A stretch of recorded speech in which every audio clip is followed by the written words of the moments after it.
This is where I want to put the shelf, mainly because it's above the toilet. There is unused space here, and I think it will look quite nice visually when you walk into the room. Ideally it would go in the centre, but I think that's going to be too low. I don't want to bang my head on it when I sit down on the loo. This is the official way of measuring. And draw a little line. That was higher than I thought. To add a little bit of extra space, just so, you know, people are taller than me. That's probably the lowest it can be, which is actually quite high. Unless, of course, it's the same width as the cistern, because then you wouldn't be leaning back into it. It wouldn't matter where the shelf was. Maybe it wouldn't actually matter where the shelf is. Anyway, what I need to do is measure the width, because that's the most important thing in terms of making sure that it fits. I know that it's too wide at the moment because I measured it when I got it home and realised it wouldn't fit here. So I'm determined to make it fit. That's what's happening. 68.5. So I'm measuring at both the top and the bottom because they're not necessarily going to be the same width. And if I measured one, not the other, and I measured the slightly larger distance, it wouldn't have fit on the other end. So always good to measure both parts of where you're trying to fit something. 68. You got that? 68. 68. 68. We're going to do it 68 rather than 68.5 because that's the smaller measurement. It obviously needs to fit both at the top and the bottom. 68 is just there. So that is how wide it can be at its maximum.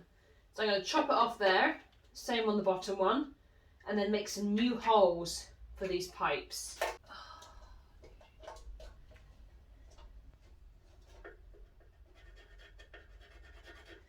There's a certain age you get to, I'm not sure what age that is, where you can't lean down or stand up without going, oh!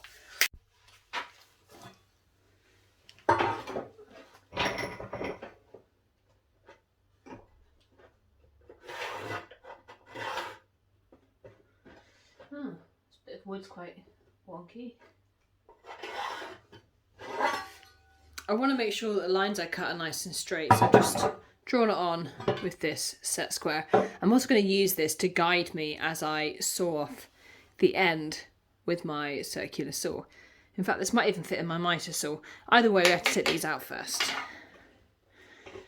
Don't know exactly. I'm going to have to get a spanner. I think they spanner off. Well, luckily, the size of this nut is at the very top end of the width of my spanner. To the extent I don't even know if I can get it on. But yeah, it seems like it's going on there.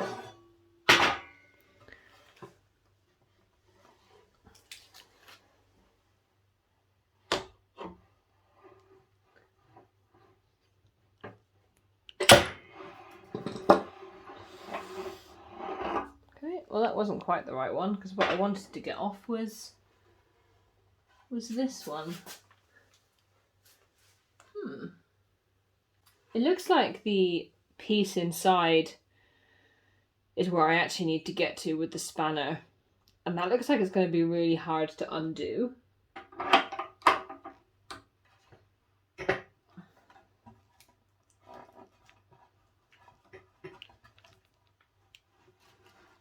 This bit isn't actually designed to be taken off with a spanner, but let's see how we get on. Okay, so it's actually taking the bit off that I want, which is a relief.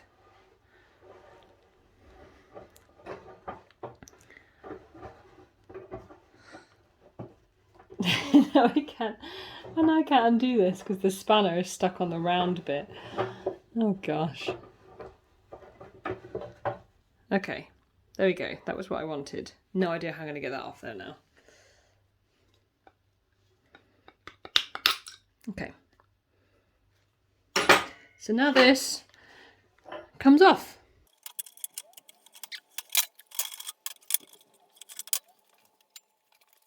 See, now this part of the shelf has not come out.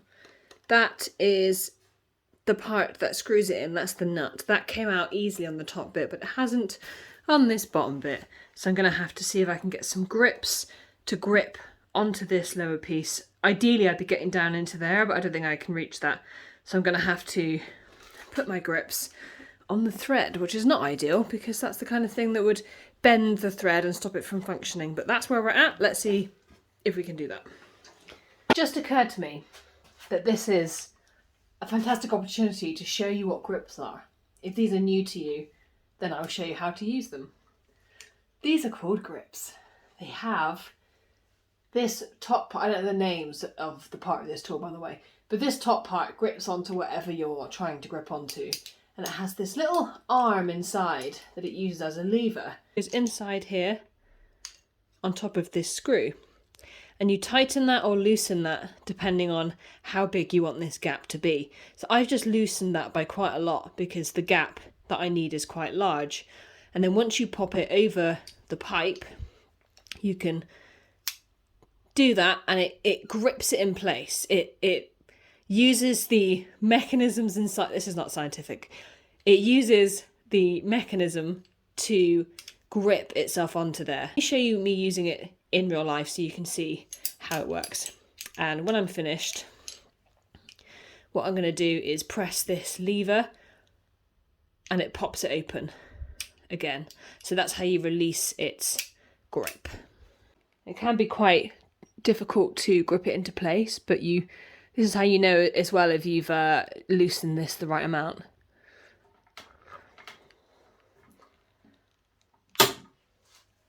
That's the pop. So that is now gripped. And that is just holding onto that super tight so that when I go around the back with my spanner and try and loosen the nut, this bit is being held in position.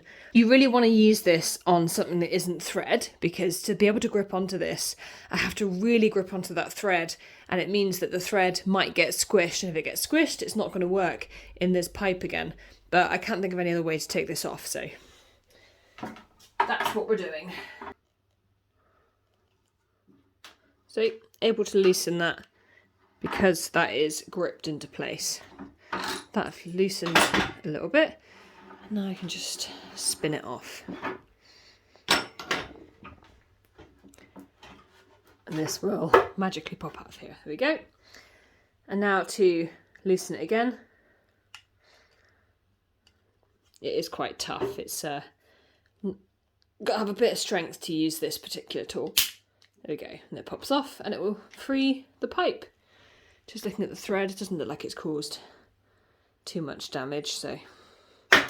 Right, now that's done, we can get on with sawing the edge off. We need a clamp to keep this safely on here.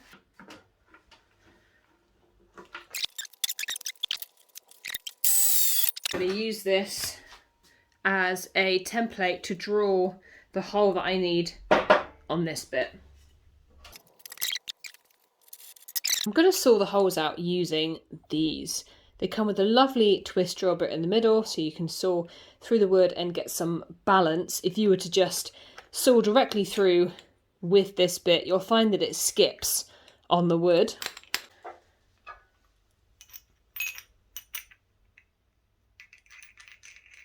I'll get my spanner back out.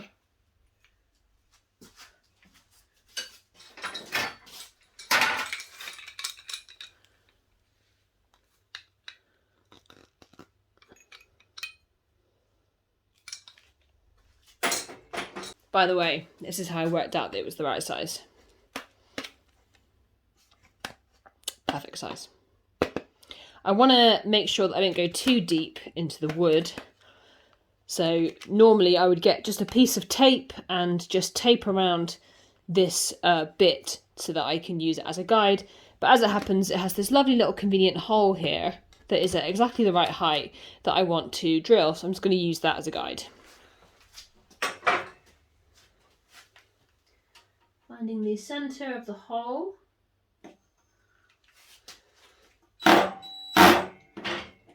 My drill is currently on hammer. That's no good. Let's try that again.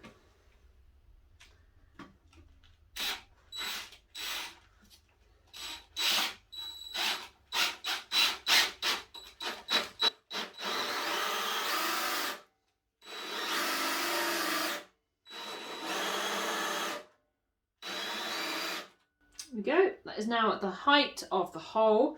Try to keep the drill at 90 degrees from the piece of wood. Otherwise, if you come in at an angle, you'll get a weird shaped hole. So directly above, make sure that it's straight and not leaning.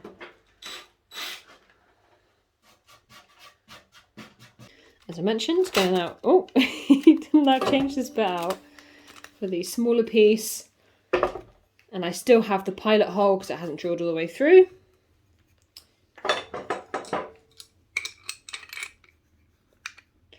Also, just so you know, when you're using a drill bit, it's likely to still be warm from drilling through the wood, so be cautious of that. This bit wasn't too hot, but it was a little bit warm, which is what made me think of it. What made me think to share it with you.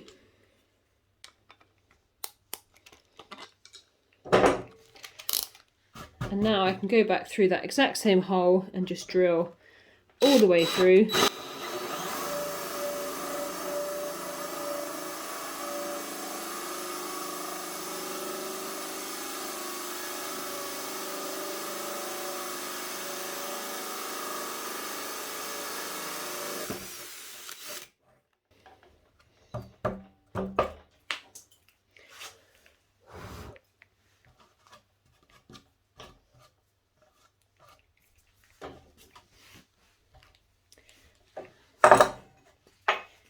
You'll notice it doesn't look exactly the same as this hole, and that's because there's lots of sawdust in here, stopping you from seeing it, and there's also a tiny bit of wood left in there.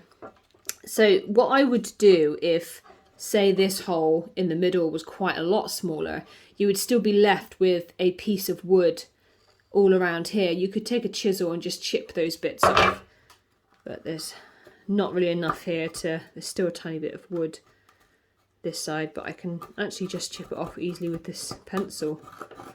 There we go. So that's the little ledge that we can see on this bit. And when I come to sand these edges, because I'll round these out just so they look nice and finished like this, I'll also just get a bit of sanding paper and sand over the top of there too.